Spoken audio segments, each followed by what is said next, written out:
college football week 9. It is here, Dan. We are now officially over the hump. We have made it through the halfway point. As we round the bend, get into the end of October, the start of November. Yes. This is when it's going to start to get real, when conferences will work themselves out, when we have drama, and we talk about it all on the Solid Verbal Podcast, my friend. How are you? I'm good. Does this mean now it's 3 months until the national championship? It's still a while, Ty. It's long.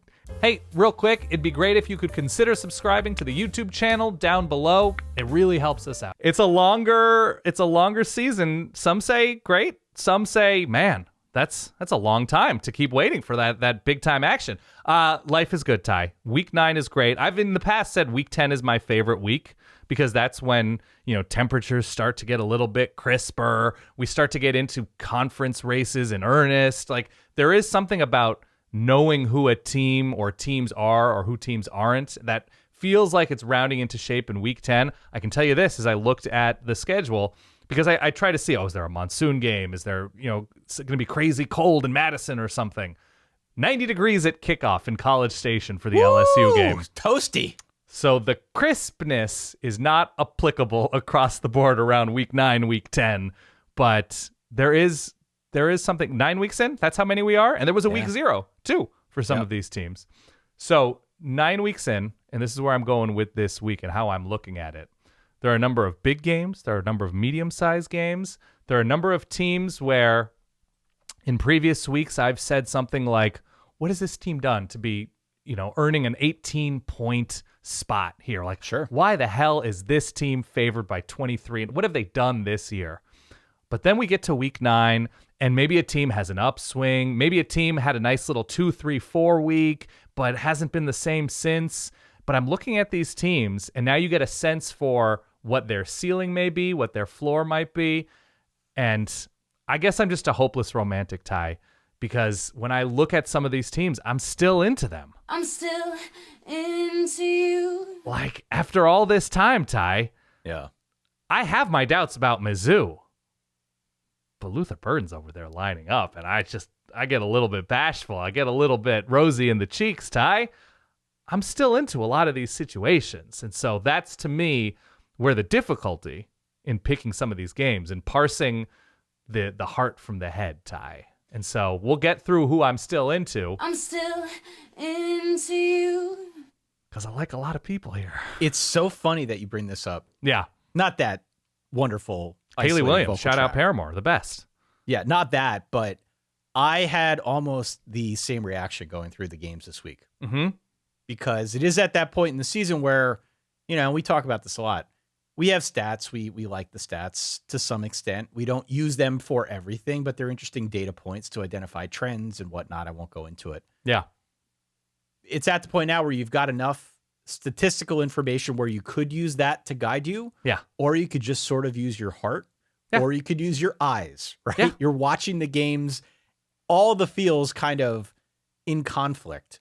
Totally. And the deeper we get into a season, inevitably I have a harder time picking the games because I feel like with more information, I do worse. Right. Then at the beginning of the season where nobody really has anything to go on, you're just sort of making assumptions. And for me, this season, it has worked out better in the early part than the later part. So we'll see. We'll see. We're ready to be heard again, is what we're saying.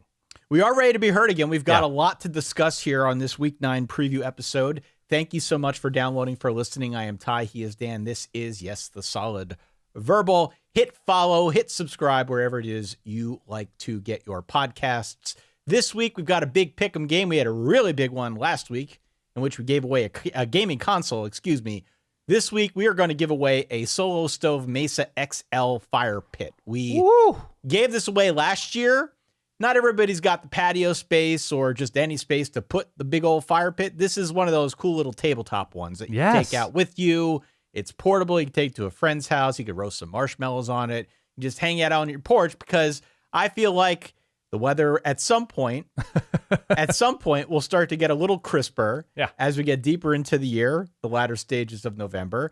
It might be nice to have some companion that can generate heat out on the patio with you. Settle down. You're talking about generating heat with companions here, Ty. Still into you, baby. Still into you. Still I'm into... still into you. Solo Stove Mesa XL will send you a couple of the wood chips with it as well. Not a sponsor. Nice. We're buying this on our own accord, but Yeah.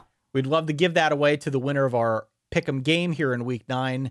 Go to playruntheboard.com for more information. Anybody who is a certified or premium verballer has access to the prizes, Dan. Yes. Let's pick some games. Let's. Dan, time, help. I need picks of the week. What did you think of this weekly slate when you looked it over? Did you feel 10 out of 10, 1 out of 10, 5 out of 10? Where were you at on this thing? I think like 8.2. Wow, 7.9, that's way higher than 8.2? me. That's way higher than me. I don't know. So there are certain matchups, and like, look, we have Ohio State favored by 25.5, Ole Miss favored by 3 touchdowns, Memphis favored by 19, Oregon favored by 25.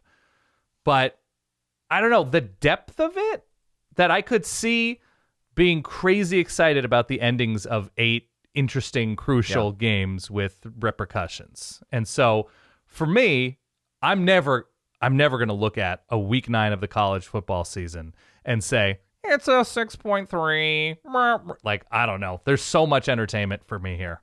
I'd say a solid 7.5. The games are spaced out nicely throughout the course of the afternoon.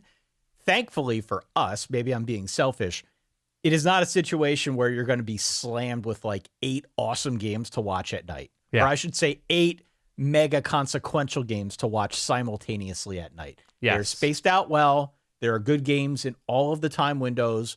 We're going to do our part over the next hour or so to talk you through all of that and much, much more. As you are watching on Saturday, please do not forget to give us a call on the Reverb line at 855-VERBAL-3. You leave us a voice message. We cut those up. We put those together as part of a little segment that will play at midnight Eastern for our recap, our live recap stream that we do out on YouTube. We got so many calls a week ago that our guy Shay put together a whole other bonus version of the Reverbs, a second addendum, if you will, that we played on the Tuesday episode as well. So keep them coming. We love to hear from the Verballerhood. Your calls are always something that bring us an immense sense of joy. Why don't we start at high noon on ABC, Dan? Let's. Some of these lines have moved since the last time I sent you the document, so pay close attention, my friend. Notre Dame minus 12.5 points, squaring off against Navy. They are playing this game in MetLife Stadium over in North Jersey. Yes. My guess, like most of these Notre Dame Navy games, is that it's basically a home game for Notre Dame. Notre Dame just has a much larger base of people that are interested. I would add that, just fun fact that may only interest me and Tom Hammond, the rivalry started back in 1927. Notre Dame obviously has a very healthy lead in this series, but interesting factoid, the game has never actually been played at Navy's home stadium. Never in Annapolis. Never in Annapolis at Navy Marine Corps Memorial Stadium. They've always moved it to other venues. So weirdly, Navy has never actually had a home game here. Okay. Never. It must be worth their financial while. I'm certain it is. Yeah. I don't know if Navy's going to be a popular pick against the spread. They will be a popular rooting interest for the college football public because you know how it is. If you're not with Notre Dame, you're certainly against them. Yeah. This is a very, very interesting match. Navy is undefeated going into this one. We have talked about the midshipmen now for a couple weeks running, not just how they stand within that playoff conversation. Yes, they are part of that conversation, but I think more practically speaking, where they stand in the American Conference race right now, particularly their collision course with Army, as it seems those are the 2 top teams to beat in their conference. This, though, is kind of like a whole other ball wax going against Notre Dame. So I've got many thoughts on this game. I'm curious to get yours. Where are you at? Notre Dame versus Navy. They're favored by 12.5. So Notre Dame should smother them. Navy's schedule is not particularly impressive to be, but Navy's performance is against this schedule. It's the old, like, is it the schedule? But if Navy's actually legitimately good, very good, excellent, pretty good, whatever, that's how they should have performed against this schedule. And while they've performed in this way, they've played essentially a team this year. And Memphis beat them, win your games. It was a shootout, 52-44, if memory serves. Yep. So if Navy's out here allowing 44 points to Memphis, what might Notre Dame be able to do to this Navy defense? Navy's offense is performing like a great team should against these defenses, but their defense hasn't necessarily stepped up to the plate. Baseball term, go Dodgers. I have Notre Dame big here, and I think this is a really nice spot for Riley Leonard and this Notre Dame offense to generate pop as a proof of concept for the back half of this schedule.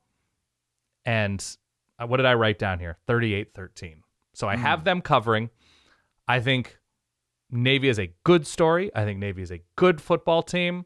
They played last year to open up the season in Ireland, 42-3. Things have changed. Personnel has changed. Different season, different time. You're asking Navy in this instance to be how many points better against Notre Dame to cover this spread? 27 points or something like that? I don't see Notre Dame and Navy meeting in that spot. So once again, 38-13 Notre Dame. Their run defense should be good. Navy is not going to be a surprise given their record, given their success this year. Notre Dame should be taking them seriously. Marcus Freeman doesn't have the best track record of never playing down to an opponent. This is true. This is very true. But I believe Navy has Notre Dame's full attention. Notre Dame 38-13. Yeah. I mean, I like Navy as a team. So do I. I think I like him better as a story. And that's where, for our purposes here, the rubber meets the road. Yeah. Because this looks like a very obvious mismatch. And the mismatch is the Navy pass defense against really any reliable passing offense. Now, take a step back. Can we say that Notre Dame has a reasonable passing offense? So far, the answer is probably just maybe. But I do think it's getting better. And I think I don't think they do. I think they have an average passing offense relative to a decent opponent. Yeah. I think this is an opportunity, though, for them to take a step forward. Okay. If I were Notre Dame, I'd go 4 wide. I'd motion Jeremiah Love out of the backfield. I'd make Navy try to cover everyone because I don't think they can. Right. I'll tell you right now, they're not going to do that. Mm-hmm. They aren't. They're not paying me. They're paying Mike Denbrock, and they're going to do something that I think looks a lot more like they are almost trying to out Navy than any sort of oop-de-oop. Right. They're going to line up. They're going to try to beat Navy's brains in with the rush. They're going to try to soften up the defense before airing it out. I think we'll see, I hope we'll see more of Mitchell Evans, their star tight end, getting him more involved in the offense. We saw that a little bit last week, which was encouraging.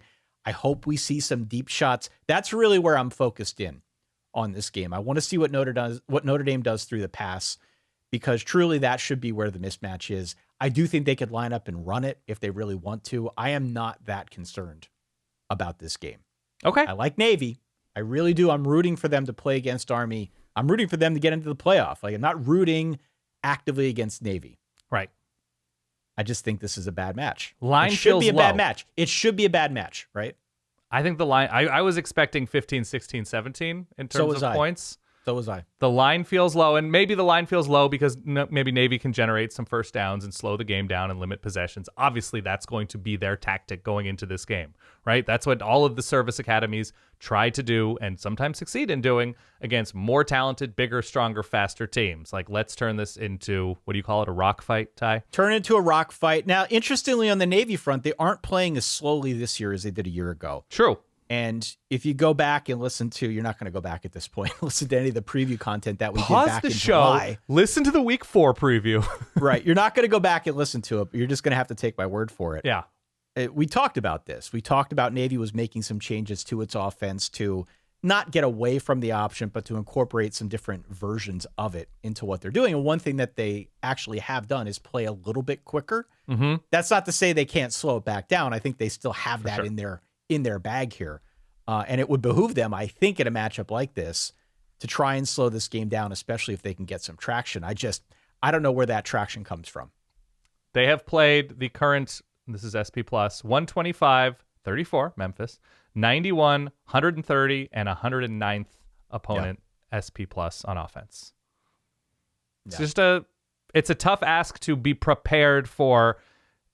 Basically, what you want is Notre Dame to be, at this point, uncharacteristically off on offense. And if Notre Dame is merely above average, merely decent, merely pretty good, they should cover this game going away.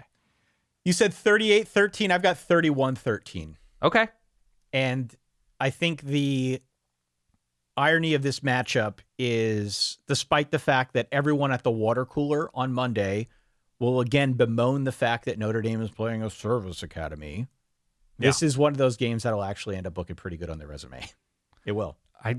That's because the rest of their resume that they scheduled isn't especially impressive. Well, that might be true, but Navy's a bowl team. This is just luck for Notre Dame. Navy's a bowl team. Navy could be a conference champion. Sure.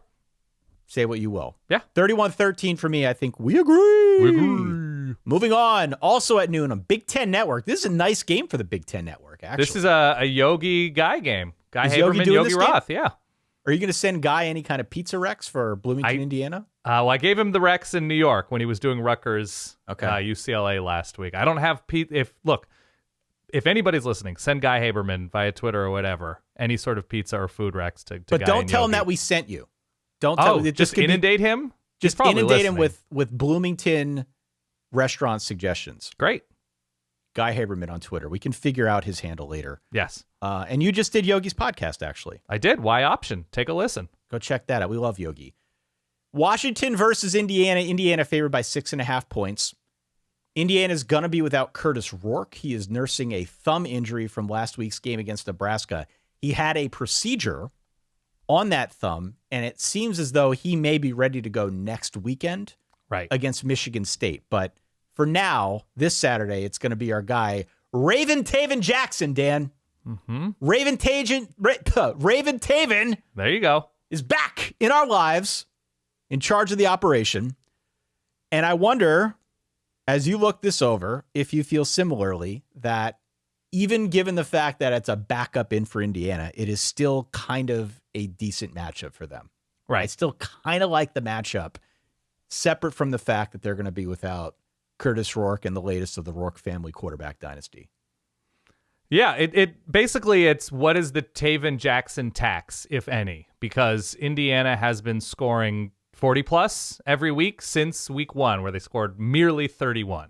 And on the flip side, Washington isn't a team that scores 30, right? Washington is a good team that isn't coached all that well in big spots. They lose winnable games. They lose winnable moments. Maybe they're not a good team. Maybe they're a decent team. Maybe they're a pretty good team. However you want to describe Washington, because they do a number of things well. I think they tackle well. They've got really good. I like their skill talent, even replacing as much as they have. Denzel Boston, Jonah Coleman. These guys are good football players. I think they're decent. I think they're totally decent. And honestly, all things considered, with replacing the number of starters and the number of players that they had to replace. I agree. I think it's a decent team, and I think that was a real challenge. They've done a pretty good job with it, all things considered. But they sort of also fall into that like Hugh Freeze losing as a skill thing with Jed Fish in big moments, that they abandon the run when they shouldn't be, that their red zone play calling has been horrendous at times. So Indiana is that winning as a skill. It's the Kurt Signetti winning as a skill program, that they just stack little things, and that ends up resulting in them winning games 45-13 or whatever. So to me, it's okay. How much does Taven Jackson's experience last year matter? Probably little to very little. I don't know. He had 2 touchdowns to 5 picks last year when he was splitting time a little bit with Brendan Sorsby for the Hoosiers last year. I don't think it matters a ton. He was in last week to get into a little bit of a rhythm against Nebraska when Curtis Rourke went down.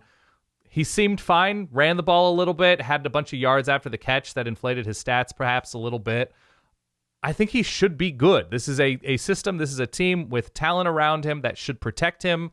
I don't think he's going to make horrific mistakes. I think he's had time in the system to learn. The defense has obviously made plays all season long. I don't think they're scoring 40 with Taven Jackson. I think Washington's defense is decent enough, even on the road. I have this at 34-21 Indiana. Wow. I have this closer than recent Indiana results. Maybe a little bit of a letdown, blowing Nebraska out on Big Fox last week. Big noon game last week. Big Fox. Well, Big Fox as opposed to Fox Big Sports Fox. 1. Big Fox, network TV. Sure. Ty, you scoff. You are making this a scoff Saturday. How often is Indiana on network television? No, look, speaking of good stories. Yeah. The Indiana story is kind of second to none this Right. season. Despite the fact that we've got Army and Navy undefeated and kind of, riding high this season, Indiana has been the thing that everyone wants to know about. Yeah, there is a Jedfish I call the Montlake magician because poof, he turns 7s into 3s in the red zone, Ty. Yeah. So that's the difference to me, that I think Indiana, both with year one coaches, I think they're just further along. 34-21 Hoosiers. The reason I think it's a good matchup is because the tendencies line up really well for Indiana here. And my hunch is that the game plan's going to be a bit telegraphed, but high level Indiana's a pretty good rushing team. We focus a lot on the pass, but pretty good rushing team. Definitely. Really good rushing team. Justice Ellison? Yeah, great. From an efficiency standpoint, they're very, very good at that. And Washington's just got a lousy rushing defense. And what I would expect in this game is for Washington to try and force Raven Taven to beat him through the air. Right? Stack the box. The run's coming. Try to get him to throw the ball and make a mistake. The interesting thing is that he can also do it with his legs, right? Which is not really part of Curtis Rourke's game. He's more of a traditional pocket passer. There's an opportunity here for Curt Cignetti to use those legs to his advantage, move the pocket, create some easy throws, slip a tight end, right? Get him into the flats or some quick, easy stuff to the outside to build up some momentum and confidence. I think Washington's good enough to challenge Indiana in a new way. Yeah.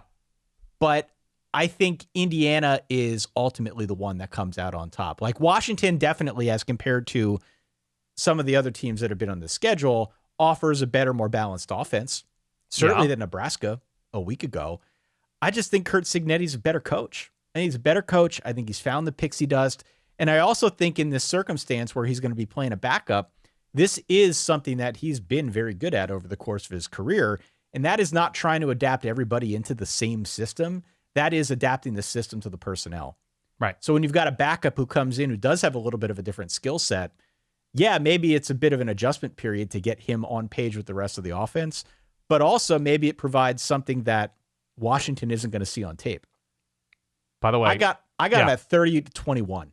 38-21? 30-21, winning at home and covering the 6.5 point spread. Washington has played kind of a half schedule, by the way. They really haven't faced good offenses. The one good offense they faced in Washington State, they lost to. They didn't allow a ton of points. And so their defensive stats might be a little bit inflated. When you were talking about needing to get Taven Jackson sort of behind the sticks, force a bunch of 3rd and 8s, 3rd and 9s, 3rd and 11s. Sure. Very few, if any, teams are allowing more 3rd and 1s and 3rd and 2s than Washington. They're 130th right now in forcing 3rd downs that require 1 or 2 yards. And so that to me is the big issue for Washington. Give me a 3rd and 8, give me a 3rd and 9, then we'll talk. But they're allowing way too many, like, oh, yeah, let's just go for it on 4th down as well because it's 3rd and 1 and we're midfield-ish. Those moments are coming too often for the Washington defense. But yeah, I mean, if you're a Taven Jackson believer, this is a no-brainer. If you are a Taven Jackson skeptic in this moment, it becomes a little more difficult, but Washington just doesn't score. They don't. They don't score, and I also think it's more than just the quarterback. Definitely. Curtis Rourke has had a great season, and having him not in the lineup certainly hurts. Yeah. But it's more than just that. I agree. They have run the ball extraordinarily well. They have played great defense. This has not just been one position group. This has been the whole ship being raised by the Cignetti tide. I don't know. Weird construction. We fine. Both of Indiana, we agree. Indiana has covered in 85% of their games this year. So even Vegas is underestimating the Hoosiers this season. 3:30 on CBS. It is Illinois versus your Oregon 9. Ducks. Yes. When I made the doc, it was -25. Oregon is now down to -21. And I think this is reflective of something I was feeling, which is, yeah, Illinois is not going to win this game, but can they make it ugly enough to cover 25 points? I was going to go Illinois. Yeah. And then I saw the line. Now I'm on Oregon here. Yeah. I am on Oregon because Oregon's the better team. They should be able to run. I think they can score on Illinois for sure.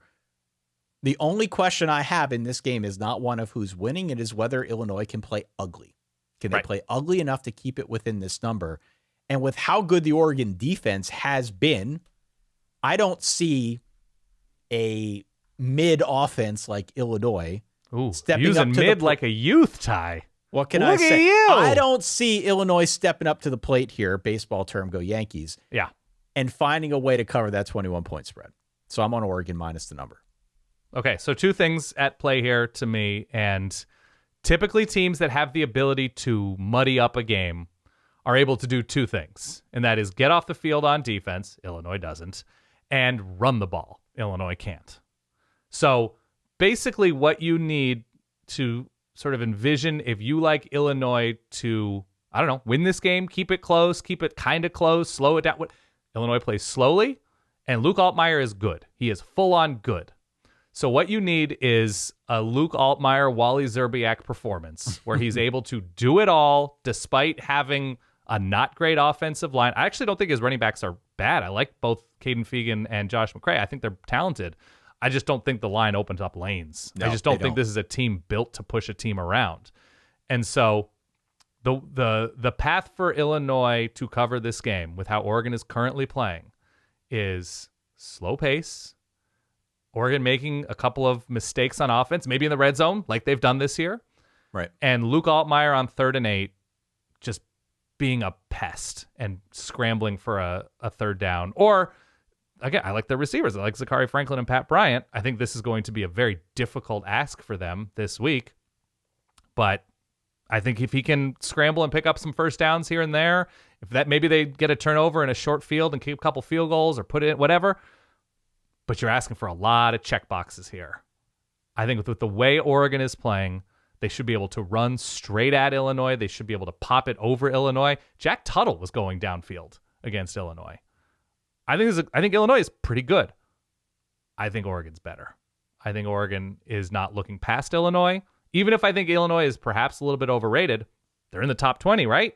Yep. They'll have Oregon's attention. Oregon has who next week? Michigan? Yep. It doesn't seem to be as huge a matchup as it might have seemed preseason, that maybe it's a look-ahead spot for Oregon. So right now, on the legal pad, I'm holding up for all the viewers watching live on Spike TV. There it is. I have Oregon 38-14. So winning by 24 would not have covered that initial line. Yeah. But 21 points? They've allowed so little defensively. Against Ohio State, but like non-Ohio State, in the like UCLA did nothing, Michigan State did nothing, obviously Purdue did nothing, Oregon State did nothing in that second half. This is a team clamping down, and I just think it's going to be very difficult. CBS is there. Your ex, Jenny Dell, is there. Like, there's just so much happening in Autzen. I'm going to go Oregon here by nearly 25. I wrote down 38-13. There it is. Which would have been right on that 25. That's what I had for Notre Dame Navy. Our teams are cycling in the same way. 38-13, I'm on Oregon here. I mean, you watched them against the one legitimately good team they've played, Illinois. I did. They scored a touchdown on the road. A touchdown, lost 21-7, and I stand by what I said. I don't think the game was that close. Okay. I think the final score makes it seem closer than it was because there really was no hope that Illinois was going to come back and win that game. Didn't feel that way to me. Oh, I don't think there was hope from the offense, but I mean, if you hold Penn State to 14 points for 58 minutes or something, they must have done something. It just didn't feel. It didn't feel close to me. Okay, fair enough. 3:30 ABC. It's Mizzou. It's Alabama. It is a 14-point spread. I'm gonna steal a line from you, Dan. What has Alabama done to earn a 14? What have they done? Line? That's exactly what I was going to say. We can raise the register. Yeah. What has Alabama done to earn this, in your estimation? Unclear to me, because while I like a lot of their players on both sides of the ball, and they are a little bit beat up in that secondary, I'm not sure what they've done. Alabama is more of an, in theory, elite team than anything on paper. Look, here's what they've done. They beat Georgia, okay? That is not nothing.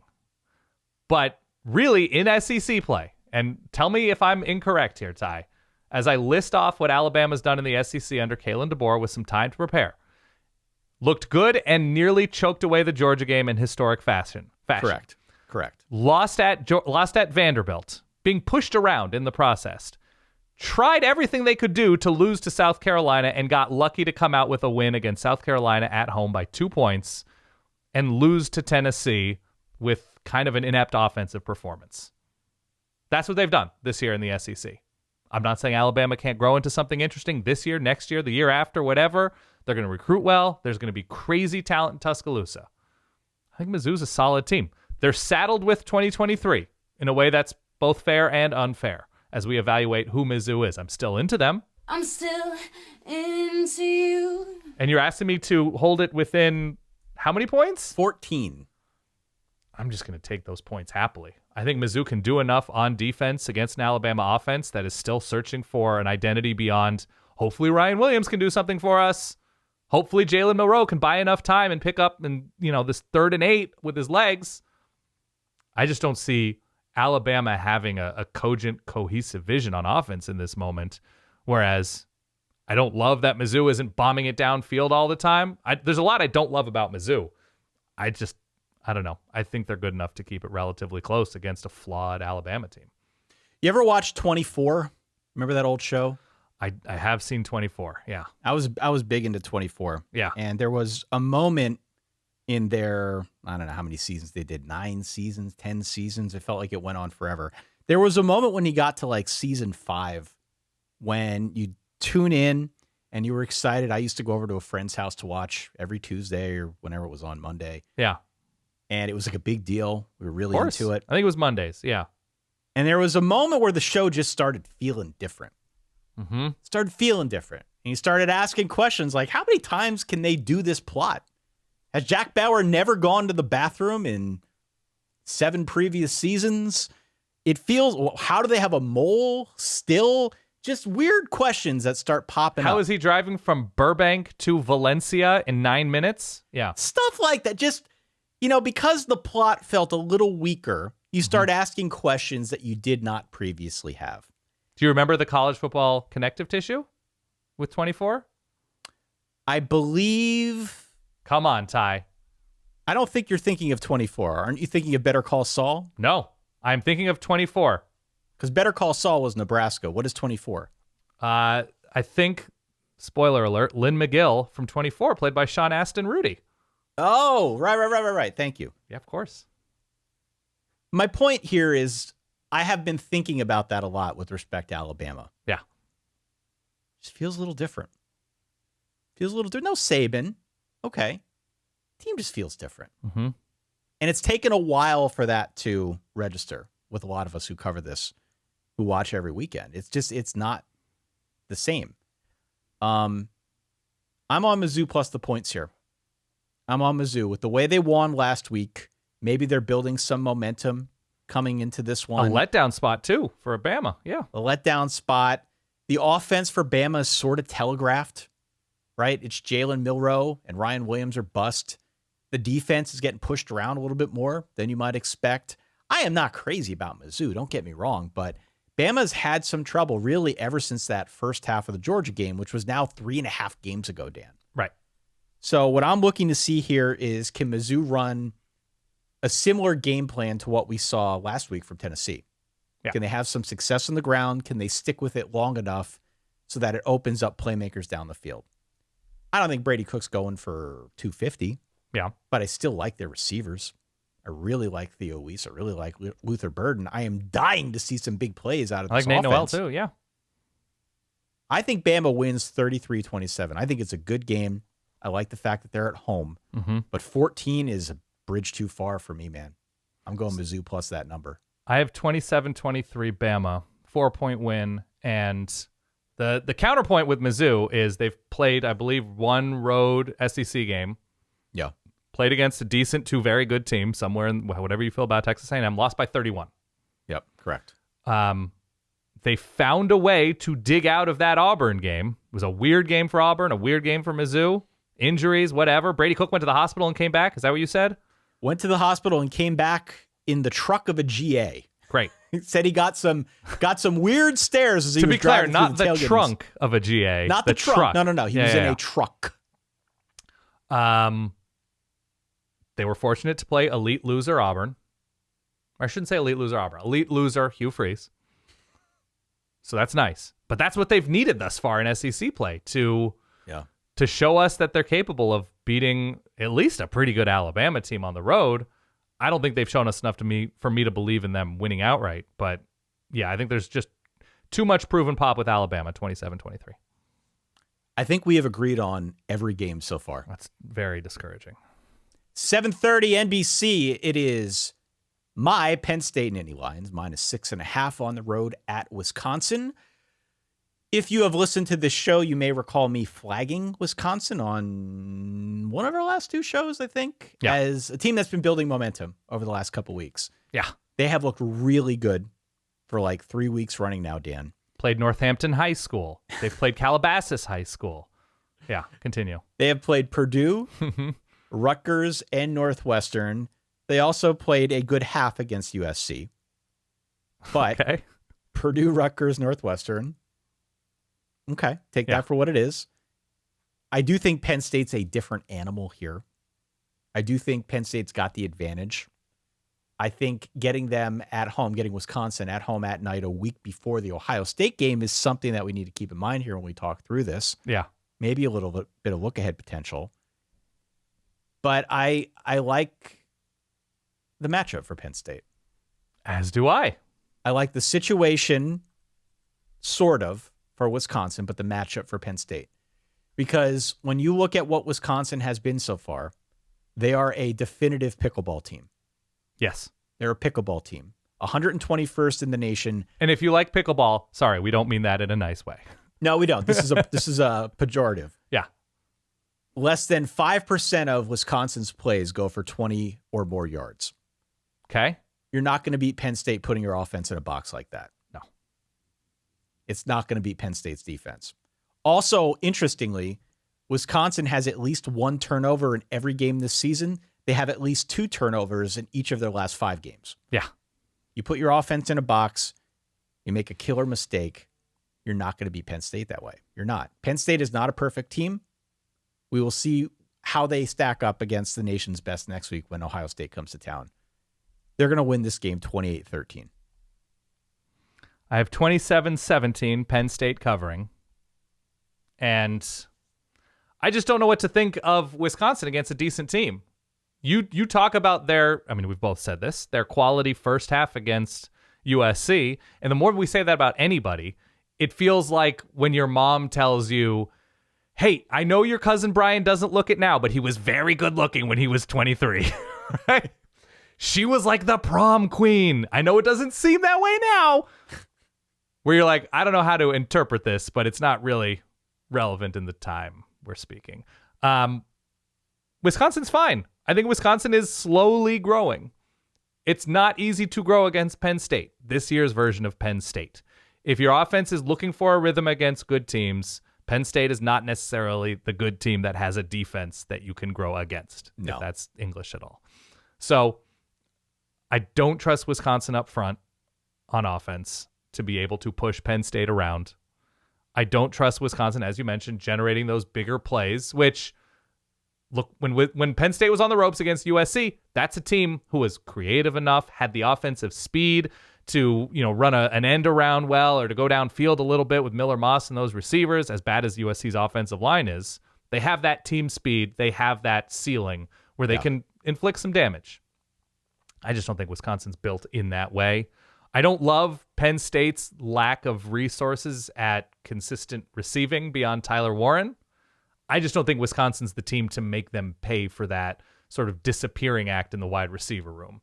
So 27-17, Penn State. Difficult. James Franklin, not good off of buys randomly in his history at Penn State. So that worries me a little bit. Getting blown out by Michigan, losing to Minnesota, games like that. I don't see a way for Wisconsin, to get to 30 points, which is where I think that's the general zone that Wisconsin would need to get there to sort of really threaten Penn State. So, yeah. You like the situation, but you don't like the matchup, is what I kept. Scored 23 against Northwestern last week, I believe. Yep, 23-3. Yeah. Let's close out the big games at the top of the show with a 7:30 matchup on ABC. What'd you say the temperature is going to be at this one? It's around 90 degrees at kickoff, somewhere of 88, steamy. 90. By the way, it's looking beautiful across the country in terms of weather, anywhere between like 50s and sunny and 70s, 80s and sunny, like really nice football day. I didn't point it out while we were previewing it. There is a decent chance of rain in the Oregon-Illinois game. So again, if you're looking for a reason why that game could sort of slow to a halt, that is or could be a factor. LSU on the road in Kyle Field against Texas A&M, -2.5 in favor of the Aggies playing at home. Let me give the Verballerhood a little bit of brutal honesty, if I can take a knee here for a second. I have no idea who to pick in this game. Okay. I went back and forth a half a dozen times. On the Tuesday episode of last week, I called out my revised playoff projections, and I said A&M's going to win this game. They're going to find a way to get into the playoff. But now I've been rewatching some of these LSU games, and I'm just silently staring at my spreadsheets, and I'm starting to think they're legitimately way better than I thought. LSU is tough. Continue. I'm starting to kind of come around and revise my thinking a bit on LSU. I think this is a 3-point game one way or the other. Regardless of who you like, I think this is going to be a close game. Okay. There are a couple things that I think work to A&M's advantage. First off, at home at night, Kyle Field, that's as big an advantage as you're going to get in college football. According to College Football 25, the number one home field advantage in the sport. I believe it. Okay. Yeah. LSU also one of the most penalized offensive lines in the country. It's a loud game like this where you start to see stuff like that become That's also true. More of a factor. 3rd and 7s become 3rd and 12. Yeah. The second thing is part of LSU's resurgent defense, and it is a resurgent defense, has been in its ability to create havoc plays, especially with their front seven. Yes. It's been, statistically speaking, kind of an incredible turnaround. A&M doesn't allow those plays. They just don't allow defenses to put them in a box like that. Right. If this were golf, we'd call it bogey avoidance, right? They've just not been prone to those big game-changing plays by opposing defenses. Usually that points to a team being pretty well coached. Yeah. And then the third thing, which kind of goes hand in hand with that havoc point, is that LSU does give up a lot of big plays, especially on the ground. Okay. Maybe that's the trade-off, right? The trade-off for creating havoc and blitzing 30% of the time is that sometimes you're going to give up a big one. I think A&M's ability to create a few big plays here, there, occasionally throughout the course of the game. Everywhere. Yeah. I think that is the key. They've also not been good at creating them, okay? Right. So if they can, I think the opportunity is there in a matchup like this, and in one that figures, by my estimation, to be very close within a field goal. I look at it and I start wondering where the big play is coming from, who can generate them, who allows them. I would much rather be the team searching to try and find them than the team I know gives them up, which is why I think I favor A&M here, but you could probably talk me into LSU. Big Notre Dame matchup here, right? Brian Kelly, Mike Elko? There's familiarity there. There's a lot of connective tissue, yeah. There's the connective. Logan Diggs no longer on the LSU roster, though. No. I don't know. I mean, A&M obviously already played Notre Dame, so a lot of Notre Dame fireflies in the air with this one. How about that? Correct. LSU, to me, feels like a team, again, winning is a skill. They very much developed that skill over this season. You know, after losing that USC game close, you have a weird back and forth against South Carolina. They pull it out. Weird back and forth against Ole Miss. Pull it out with some incredible throws late. Took care of business against Arkansas, South Alabama. I don't know what else I'm missing from the LSU schedule this year, but that's the general sense I get, that they're a well-coached team late that, other than Brian Kelly slamming the table after losing to USC, they've maintained their composure. LSU still feels like it's a really great scene. I don't know if you watch The Sopranos, Ty. Johnny Sack, head of I think the New York family, got a Maserati and didn't fully know how to drive it. So as like he's pulling away, he like tries to make like a dramatic exit and he just doesn't have control over the gears and stuff. And it's just a mess. That right now, the Garrett Nussmeier with these receivers and this run game, I don't feel like they fully know how to drive the Maserati. And so I like Caden Durham. I think he's a good running back. They haven't figured out how to best use him all of the time yet. Garrett Nussmeier, I think, has good receivers. They haven't been crazy successful down the field consistently yet. No. And I personally think they're going to get there. I also personally think doing it at night in College Station is probably not the week for it to happen. Against a good pass defense, too, Mike. Against a very good pass defense and against an A&M defense that has done nothing else, if not get better over the course of games as they adapt to their predators, whatever. Right? David Attenborough over here. Okay. Right. This is like they're a really good, like, I hate all things AI, Ty, but there is that like machine learning quality to Texas A&M's defense that just like, all right, they've learned, they've adapted, they're smothering. Elko AI, of course. Right. So I'm in on A&M here. Now, I worry about, and I mentioned this in the recap episode, like Connor Wegman throws a very interceptable ball. He makes 3.5 very weird decisions every game he starts. And I think he's good.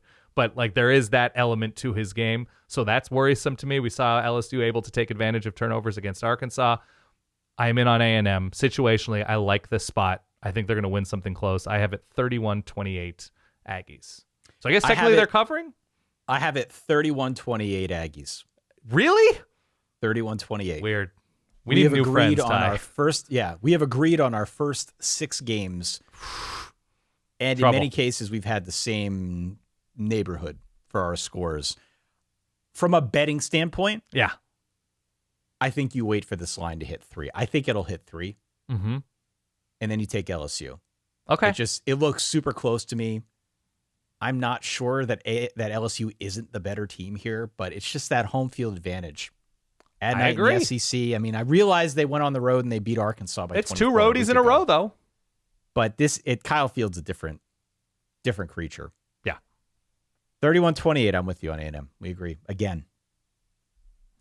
Want to be quad fathers? Let's. Think about the heart, the passion, the love, the commitment, and the energy you're willing to put into it. Now, you've recently started doing pull-ups, Dan. Chin-ups. Chin-ups. You're not doing the quad father workout. You're doing more upper body. Yes. Ty, you just know I'm never going to have the premier traps in college football podcasting. That's just never going to happen for me, so I do chin-ups. I pulled out 4 games here that are of interest to me in the early block. Okay. Nebraska versus Ohio State. Okay. Big line. Ohio State favored by 25.5. But coming off a bye. Yeah, coming off a bye. Interested. See what that looks like. Oklahoma, Ole Miss, another big line. Ole Miss favored by 20.5, but both teams got some questions to answer. There is Georgia Tech versus Virginia Tech. Georgia Tech going to Blacksburg as a 10-point dog. Interesting. Mm-hmm. And then there is my American special. High noon ESPN2. It is Tulane minus 7.5 on the road at North Texas, Dan. I looked at this game for a while. I love that game so It's a really good one. This should be in your quad for sure. ESPN2. ESPN2. Tulane put up 71 points against UAB, and then they went into a bye. Mm-hmm. They probably performed super well after that bye against Rice, right? Kind of played a clunker against Rice. Yeah, they did. Look ahead spot. Look ahead spot, at least on offense. Yeah. A bit of a clunker.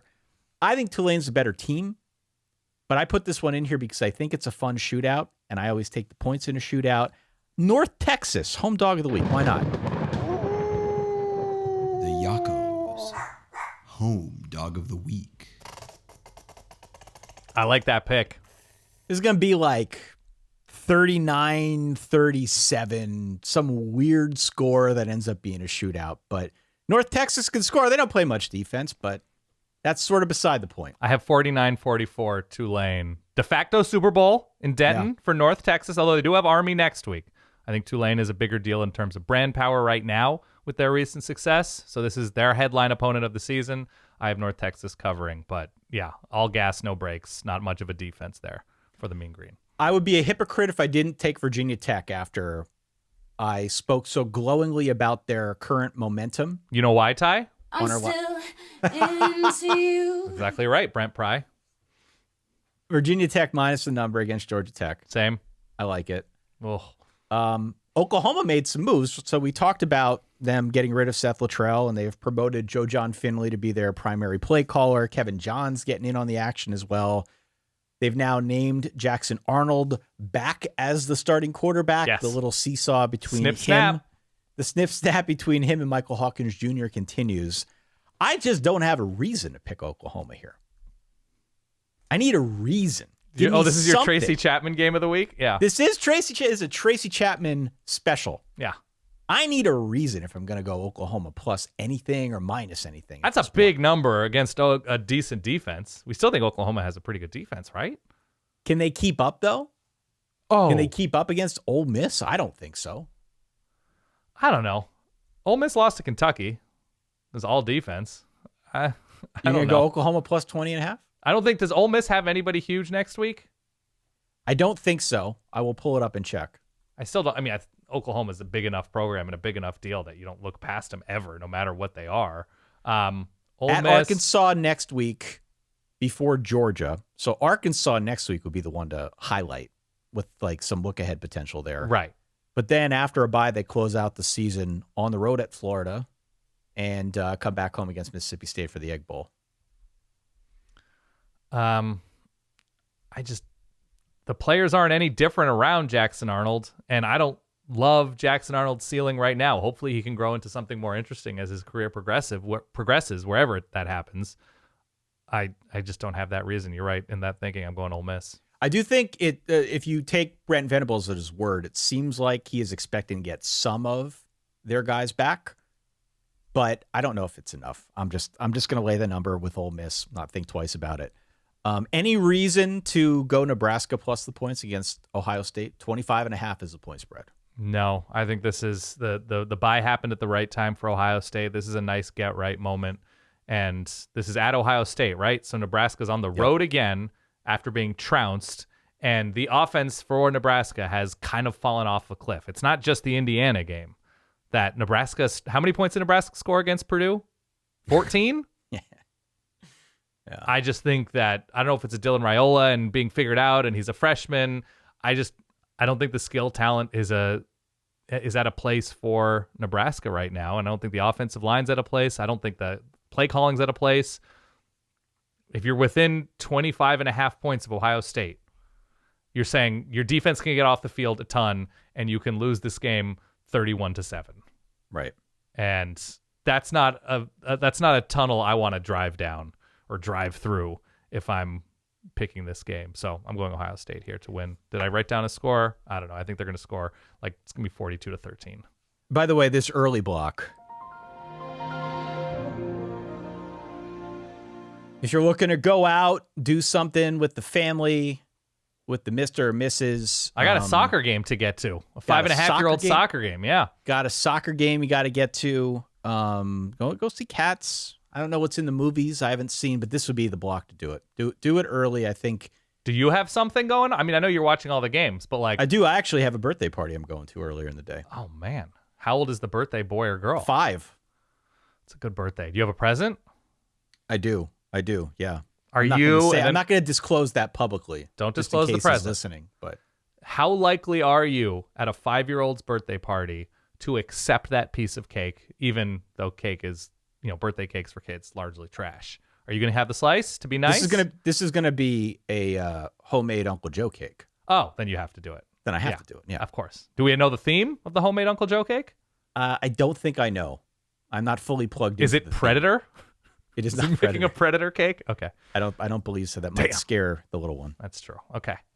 Let's go to the afternoon block here. Where's my quad father? There he is. And my question to you is, how bad do you really want legs?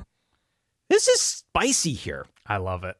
This is a spicy slate here. I don't know. Is my phone big enough to do a quad on the phone while watching a Pee Wee soccer game? Has anybody tried that, or is it? Oh, you can do small? it. Oh, I've done it. I know you can, but I've is done it a it. bad experience? It's not the best. Okay. It does look like you're legally blind holding the phone up to your face very closely to see what's going on. Right. But you absolutely can do it. They've enabled it, which is very clutch. Okay. Very clutch. 3:30 ESPN, BYU minus UCF. UCF favored. You said BYU minus UCF, and that sounds very foreboding. Continue. BYU is on the road at UCF, and since I made the document, now UCF is favored by 1.5 points, Dan. I kind of like UCF, and I hate it.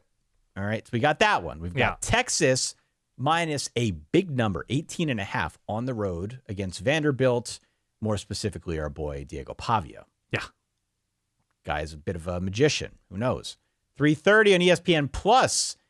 Genuinely interested in this one. Bowling Green against Toledo. I'll talk about it momentarily. Yeah. Which team has Harold Fannin? That'd be Bowling Green. Yeah, buddy. And then 3:30 on Fox, I pulled out Texas Tech versus TCU, two teams in Texas. There are other games in this window that maybe are of interest to you. Maryland, Minnesota, Oklahoma State, Baylor. If you're really a sadist, Northwestern against Iowa. Some others in this particular time slot that I think are interesting. Tell me why you like UCF, though. Tell me why you like them. I made this document on Sunday night, BYU's 2-point favorite. Yeah. The line has obviously now shifted in the direction of UCF. The Knights are favored. On paper, this looks like a close game. I do think we have learned over the course of the season that don't trust anything on paper about BYU because it lies to you. True. Yeah. So with that being said, I'm proceeding cautiously here. Yeah. I was surprised by how good UCF looked a week ago against Iowa State. Mm-hmm. They very easily could have won that game. It's possible that their Colorado game a few weeks ago was rock bottom because they've gotten a little bit better each week, despite going 0-4 over that stretch. Yeah. They have gotten a little bit better incrementally. So they're playing better relative to the field. I think they're kind of getting worse per the SP Plus each week, but at least within the span of what they're doing when they're out on the field, it seems there is incremental improvement, and I just wonder, is the line speaking to us? Does Vegas know something about this game that the rest of us don't? Because BYU's undefeated, UCF has now lost 4 straight, and yet UCF at home is a 1.5, in some places 2-point favorite. Yeah, well, the reality is BYU's not separating themselves all the time. They're an elite winner in that way, that they are winning and losing efforts at times. And even when they're not scoring touchdowns, they're forcing turnovers to set up. They're doing enough good things to win games, which is very admirable. And 97% of college football fans would love to be in the position of BYU fans right now. I'm taking UCF here. They made a quarterback change.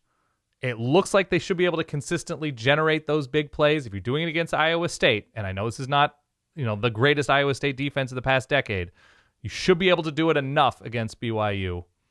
And look, UCF is an elite loser and BYU is an elite winner. Everything's pointing to BYU coming back and winning this game because they're more buttoned up late and UCF keeps making the same mistakes and their pass defense is atrocious. There's just enough to dislike, or their run defense, I think, is worse than their pass defense, UCF's.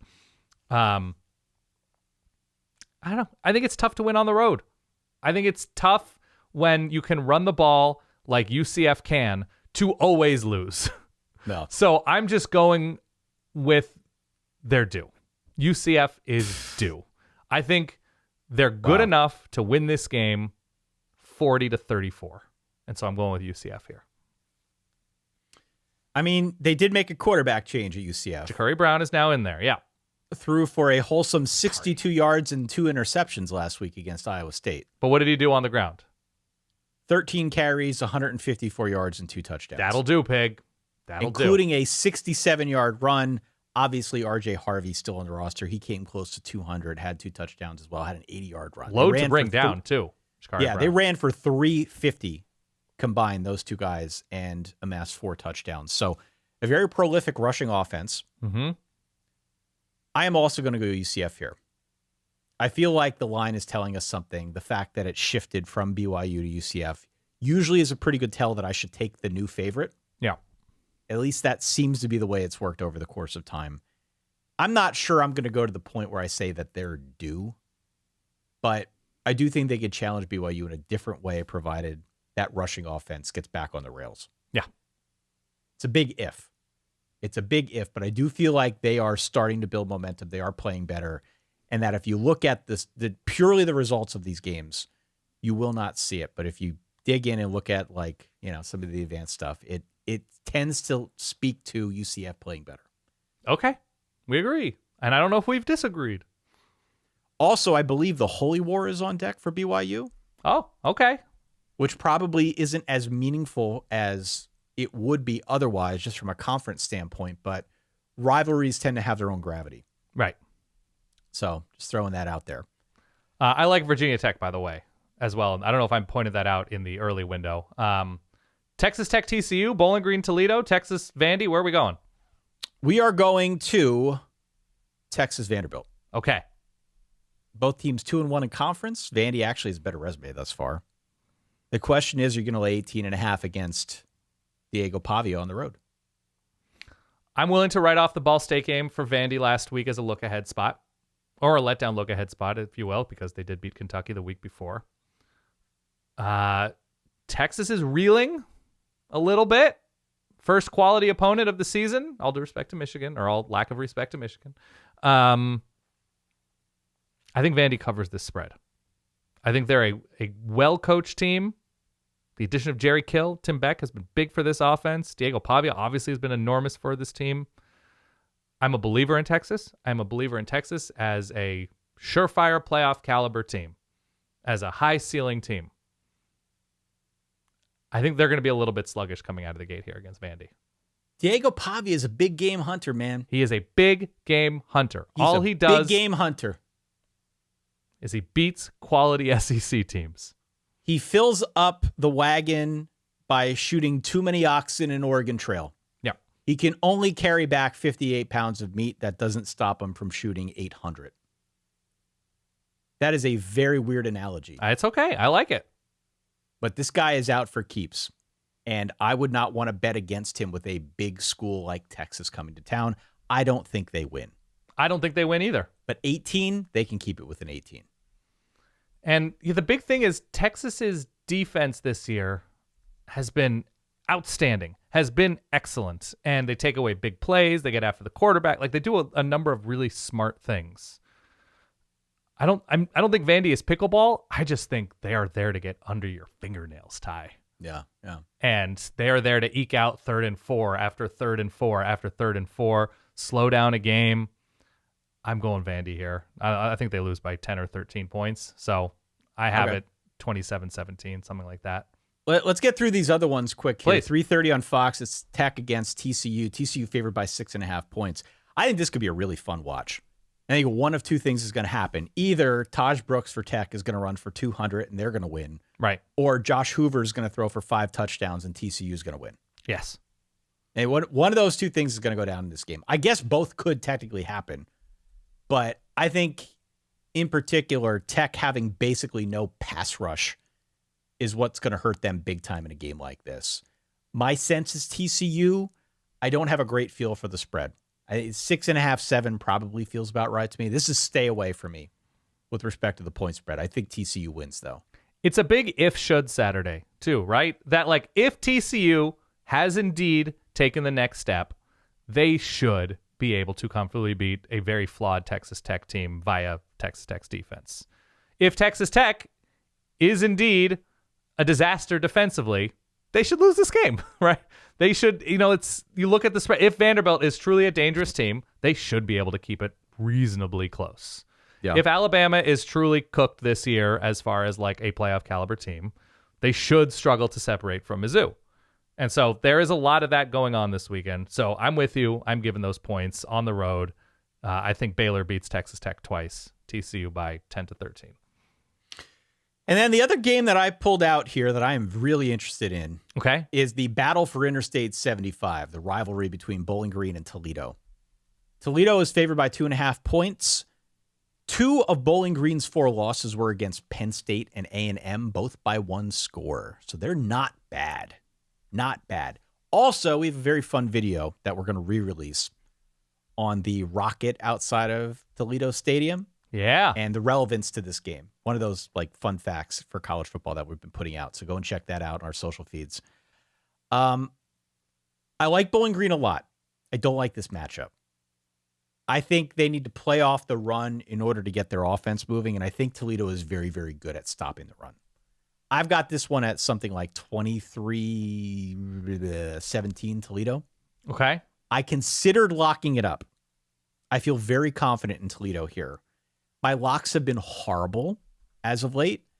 I'm going to refrain from locking this game up. But this could be one of the money bets, that I come back to and post out on the Twitter feed bright and early on Saturday morning. As long as it stays at 3 or less. We get outside of 3, then we start pushing the limits of what I'm comfortable with here, because I do think it'll be close. But right now I'm at 23-17 Toledo, winning the rivalry. Bowling Green, bunch of road Falcons, Ty. Bunch of road Falcons. Putting the fear of God into Texas A&M and Penn State on the road. Where's this game being played?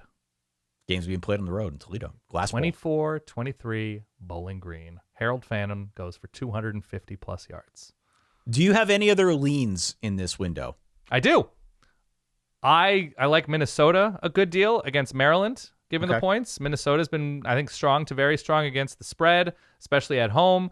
I like Baylor a lot against Oklahoma State. Why? I think there's proof of concept. I think they're feeling confident. Obviously, Dave Aranda had the sense of having his back up against the wall heading into the season. They were right there with Colorado. They lost that game kind of in a stupid way, of course. But Colorado looks to be one of the classes of the conference, and Baylor played them to the final whistle. So there's something about the fight in Baylor right now that I like. The offensive skill I like right now in Baylor. And so with Oklahoma State reeling and finding new ways to lose every week, no matter the opponent, they're still winless in the Big 12. Oklahoma State, a little bit of an elite loser as well. This game's on ESPN Plus, by the way. I'm going to give those points with Baylor. I'm going to give the points with Iowa. I'm going to give the points with Wake Forest, and I'm going to give the points with Cal.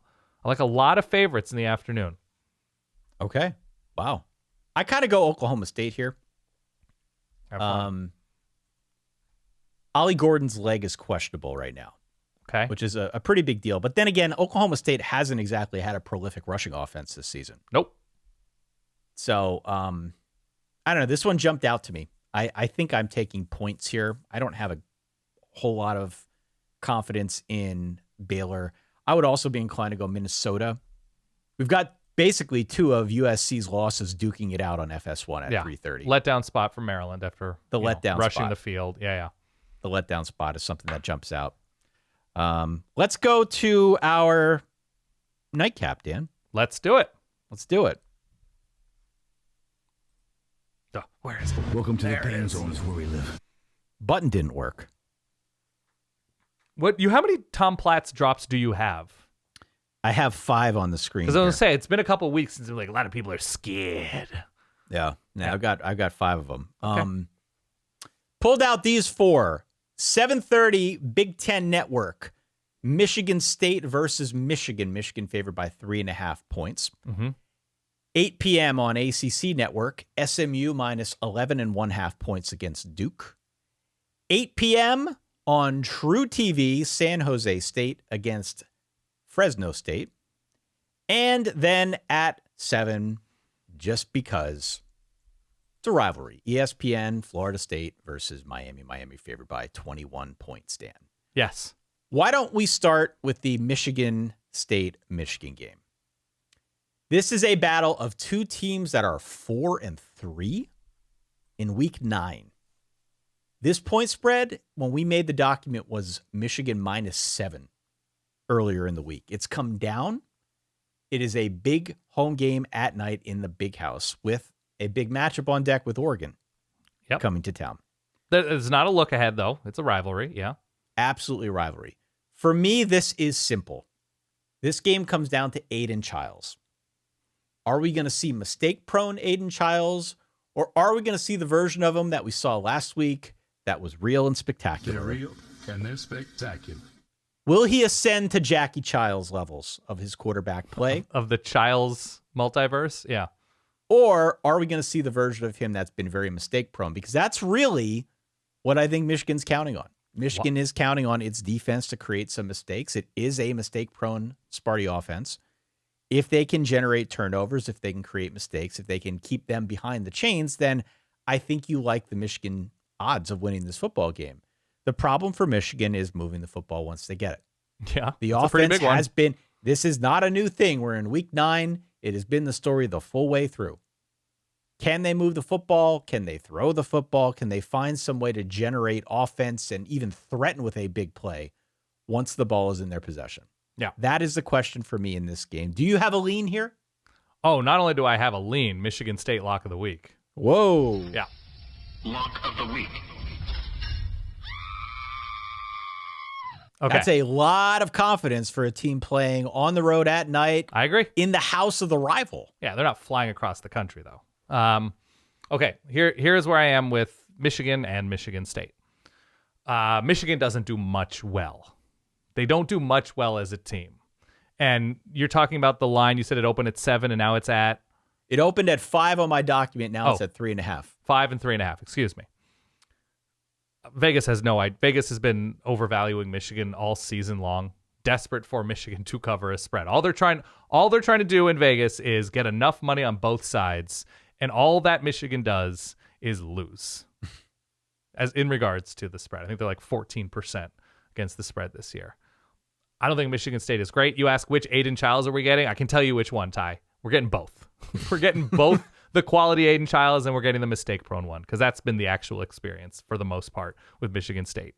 I like gaining confidence last week against Iowa. I think this was always going to be a team that grows into itself with a new coach and replacing what they replaced. I just like pieces on this team more than I like Michigan's. Like, there's great players on this Michigan defense. If you can't score 20 points, Ty, what are we talking about? I don't think Illinois is that great. They scored 7. Jack Tuttle's not especially good. Michigan State's defense is fine. I think they've got players up front. I think they've got playmakers on offense. I really like Nick Marsh. I like their corners, Michigan State's corners. I just don't think Michigan's built to win against even an okay Michigan State team at this point. So I'm going with Michigan State to win this game by 10. I've got Michigan State plus the points as well. Yeah. I think we are agreeing on far too many games here, but I can't find a good reason to go against Michigan State in this matchup. I mean, they did beat Iowa a week ago. As a proof of concept, they went up against a very good defense. We're overreacting to one win, to be clear. We're We understand overreacting, that. but Yeah. at least, we saw that they can do it. We saw that they can do it. They scored 32 points, was it? 34 points against that Iowa defense. That I think is meaningful. And I think the worse your offense gets, the more hopeless your defense gets, the more tired certainly your defense gets. Michigan's it's not a look-ahead spot for them, but I think as the weeks progress, there probably has to be something within that program. They're like, well, this year's done, right? That like, what are we playing for right now? You always want to beat Michigan State. You always want to beat Michigan State by 50 if you're Michigan, but you can talk yourself out of reality for so long. And I think now we're getting into it a little bit with Michigan. 8 p.m. SMU minus 11.5 against Duke. I don't know how you feel about Duke. Right. I feel much better about SMU. I've got them winning by 2 to 3 scores here. I think SMU is 2 to 3 scores better, but situationally, this was SMU flying to Stanford, flying to the West Coast, flying home, now flying to the East Coast to take on Duke. We think Duke probably is pretty good and has a good defense. It might we think Duke has a good defense. Yes. We think Duke plays solid defense. That is all I think about Duke. I am not so certain of the offense or what the state of play is there. And that is potentially inflated by who they've played. They've played the Correct. Florida State offense. Middle Tennessee might be the worst FBS team. UConn is fine. Northwestern's offense has been a nightmare. We were at that game. It was not a fun offensive matchup. I'm going to go with the better team in SMU to win this game. I'm going to take points, though. I think it's reasonably close. San Jose State, Fresno. I'm on Fresno here. I like the San Jose State story so far, but I think Fresno's been there before. So I'm going to lay the number against. I'm going San Jose State. Going San Jose State. All right. It's good to get some disagreement here. I want big plays on offense, so I'm going San Jose State at night. And Florida State, Miami. Will there be any weirdness in this game? Miami favored by 21. Big spread. But they've played in a couple close games now. Couple close games back to back to back. Florida State. This could be Florida State's chance to upend the college football universe, Dan. I know. It's fun to hear you say things you don't believe. I'm trying. I'm trying to drum this Miami's up. going to win this game 49-10. The weird thing would be Florida State scoring 17 points. Other games in this window, West Virginia, Arizona could be of interest. Auburn, Kentucky could be a rock fight. We got the Sunflower Showdown between Kansas and Kansas State. could be of interest. Couple games here for your choosing. I think West Virginia is feistier away from home, beating Oklahoma State. Right, should have beaten Pitt. Arizona, when they're not good, people stop showing up. The desert empties out. So I'm going West Virginia there. I like Kentucky against Auburn by a touchdown or so. I think Auburn throwing into a defense that generates a bunch of turnovers. Bad matchup for the Tigers. I like Kansas State big against Kansas. I think it should be another huge game for Avery Johnson. And I like Utah over Houston. I still like Utah, even with the changes, even with down vibes. I think the Houston team is just not built to win against a decent team, so I'm going Utah here. Yeah, Kansas State lock of the week, by the way. Nice. Lock of the week. One of two locks. Ooh. My second lock is at 10:15 ESPN, Cincinnati versus Colorado. Colorado minus 5.5. Give me another one. Lock of the week. I love Colorado in this spot. I think I do too. I love it. One, your point on a previous episode about the defense taking a big step forward should not be overlooked. I do think that is legit. They have gotten better on that side of the ball. Secondly, if you look across what Cincinnati has done this season, the common thread is that Cincinnati is beatable if they are playing a team that can throw. Yes. And Colorado throws. Yes. That might be the only thing Colorado does. So minus 5.5 points. I think Cincinnati will battle them. I don't think Cincinnati's a bad team, but I do think Colorado is building some momentum. I like the fact that this game's at home. It's at night. Yeah. I like the fact that it feels like they have gotten better. I did see Travis Hunter. He was nicked up in the last game, but he's probable with his injury, so he should be back hopefully for this contest. I'm also not super crazy about some of Cincy's underlying numbers. So give me Colorado minus 5.5 as my second lock of the week. Do me a favor. Speaking of underlying numbers, do you have the document in front of you, the SP Plus document? I do. Open up Colorado's team profile. Yeah. Is it open? It's open. Okay. Scroll down to defensive pressure rate. If all they do is pass, what is their pressure rate in national numbers? What is it? Their pressure rate per this metric Yeah. is... Come on. Let's get there. Come on. Colorado's defensive pressure rate on the quarterback. Sixth nationally. They That's do not more bad. than pass, Ty. They go They're not after bad. quarterback spleens. They give up 125th in pressure rate. So they're not I don't great care. at I don't giving care up, about the but offensive. You just tell me all they do is pass. Right now, Sam Okunlola and BJ Green, they're getting after it, Ty. They do more. Their defense is better than their offense. Any other thoughts about these late games? I guess we agree there. Wazoo, San Diego State, you have any thoughts there? I have Wazoo big against San Diego State. I just don't think San Diego State has an offense that can keep this relatively close. So I'm going Wazoo here. San Diego State has gotten better over the course of the season, but Wazoo is just going to run the hell out of the ball. If you are out and about this Saturday, if you're in the market for live college football games and podcasts, and of course, pristine audio, helpful reminder, the Varsity Network app is free to download in the Apple App Store or Google Play Store. So if you're like Dan, you got to go to a soccer game. If you're like me, you're going to be out in the town, going to a kid's birthday party. Whatever it is you got to do, Yeah. make sure you're plugged in with our guy Stevie Speedrun over at The best. College Football Blitz, which you can listen on that Varsity Network app. We've got it. We use it every Saturday. Free to download, free to listen. You will enjoy it. It should be a fun week. We would encourage everybody to get in on our Pick'em game, play for that mini fire pit. Go to playruntheboard.com. If you are new here, if you made it this far, why not just hit follow? Why not just make this official at this point? We'd love to have you the rest of the way. As Dan said earlier, we're like still a couple months out from seeing this thing to conclusion. And of course, we would encourage everybody, wherever it is that you're listening, if you're able to leave a rating or a star review or anything like that, please consider doing so. Please consider telling a friend. We have done very well this season. We're hoping to try and continue our own momentum as we get into the month of November, Dan. Absolutely. And as we get into dropping that big, stanky, writhing, splashing drum and fife, I have some picks. Did you have something you'd like to add to that, or are you just going to leave it hanging? My picks for the Patriot League? Oh, your picks for the Patriot League. Okay. I said, as we're doing that, here are my picks for the Patriot League, the big stanky drum and fife. We couldn't hear you because the big stanky drum and fife was very big and very stanky. That's true, as it's 12 known o'clock, to be. Fordham, 0-7. Ooh. 0-7 Fordham. The Hammies not having a good year. Not at all. Going on the road against Lehigh. Dan, Goodman Stadium. You and I were there a couple of odd months ago. You're like 2 blocks from this game. Lehigh 3-3. Who you got? I'm going to go Lehigh big here. I'm with Lehigh as well. I'm mortgaging the mortgage on this one, Ty. Colgate 2-5 squaring off against Merrimack. Dan, 1 p.m. Big showdown. Colgate on the road. Who you got? Yeah, I just don't trust Merrimack week to week. They've cost me a lot of money. I'm going Colgate here.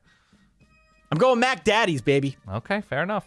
1:30 Holy Cross Crusaders at 3-5 on the road against the Yetis. Lafayette 4-3. You know how I live a Lafayette lifestyle, Ty. And last but not least, this is the primetime game in the Pat League this week, 2 p.m. Eastern time. Okay. We got the Nellies of Bucknell, 3-4 on the road, playing in the Hornets' Nest of Multisport Field against the Georgetown Hoyas. Georgetown a 4-3 mark coming into this game. Yeah, this is a bounce back week for Bucknell after losing Nel Classico. Georgetown hasn't been performing that well. I'm going Bucknell. Get out of here. Get out of here. At the risk of offending the fine people of Williamsport. Yeah. I'm going to go Georgetown. Once again? Okay. Give me the Hoyas. Fair enough. Dan Rubenstein, that does it for our Week 9 preview. We covered a lot of ground here over the last 80 or so odd minutes. Right. We appreciate everybody's support as always. Make sure you hit follow or subscribe, as I mentioned a moment ago. What is Guy Haberman's handle again? Is it just Guy Haberman out there on Twitter? So. Just randomly send him restaurant suggestions for Bloomington. And I would add, even if the restaurant isn't in Bloomington, or even if you don't know if it's in Bloomington, just send him recs. Just flood him with recommendations. Seems like a nice dude. I'm sure he'd just appreciate life recommendations? No, restaurants. Let's stick to restaurants. Okay. That could be our secret verbal here. By the way, I haven't noticed this before. Great booth of hair. The Guy Haberman Yogi Roth booth. I have been kicking around this notion of announcer hair power rankings. Oh, I like that. Okay. Maybe that's something we can unpack on Sunday, but I saw Joel Klatt's hair. Yeah. And it's striking to me that it's never moved. No, it's like a doll's hair. Yeah. It has not moved in like 7 years of doing games. No. Good on him. I mean, he's holding on to it well. Right. Wears it well. But I was thinking an announcer power ranking of hair could be quite interesting on our show. Yeah. I saw Awful Announcing did a power ranking of college football score bugs. I'm going to have to dive into that. I haven't read it yet. That is content so specifically geared to me. This is a hold my calls, cancel my meetings moment for you. Yeah. I'm like going to go to the Chicago Public Library and get like a microfiche system so I can have my own little cubby to fully investigate their rankings. That's all. All right. I look forward to commentary on this. Yes, of course. Send in your announcer hair power rankings as well, solidverbal@gmail.com. Give us a call, 855-VERBAL-3, as you're watching the games this weekend. Wherever it is that you may be, thanks as always for downloading, for listening, for supporting what we do. We will talk to you all on Saturday night at midnight Eastern time. Come on by the stream. React to all that Week 9 had to offer. We'll see you soon. Stay solid. Peace.